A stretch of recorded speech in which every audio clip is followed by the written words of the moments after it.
এটা হইছে আমগো ঘরের ভিতরে মানে বারান্দায় যাওয়ার গেট।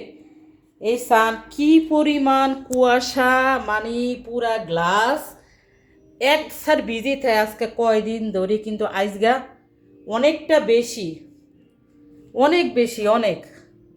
এইটা হইছে আরেকটা গ্লাস।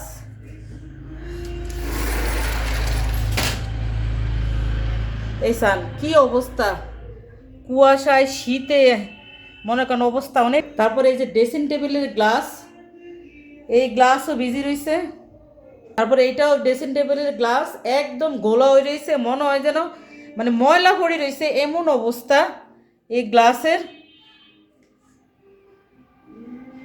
তারপরে এইটা হইছে ঘরের যে জ্বালানা, ওই জ্বালানা স্যার কি পরিমাণ মানে কুয়াশা পড়তেছে, এত ঠান্ডা, এত শীত, মানে বলার বাহিরে এত ঠান্ডা। ঘরের ভিতরে মনে করেন আমরা সব বরফ হয়ে যেতেছি, এত ঠান্ডা, বাবারে বাবা কি পরিমাণ ঠান্ডা। আর সব কিছু ভিজে রয়েছে, মনে করেন ঘর ঝাড়ু দিতে গেছে, ঘর ঝাড়ু মানে ফ্লোরও ভিজে রয়েছে। তারপরে এই যে এই ওয়ালটা আছে না, বালা করে বোঝা যায় না, এই ওয়ালটাও ভিজা, এই ওয়ালটাও ভিজে রয়েছে, ঘরের ওয়াল। তারপরে আমগো পাকের ঘরের যে টাইলসগুলো, ওই টাইলসগুলো মানে পুরো পাকের ঘর ভিজা ভিজা পানি বাই বাই পড়ে এমন অবস্থা। কেমনে থাকবো এত ঠান্ডার ভিতরে, এত কুয়াশা পড়তেছে, এত বরফ পড়ে।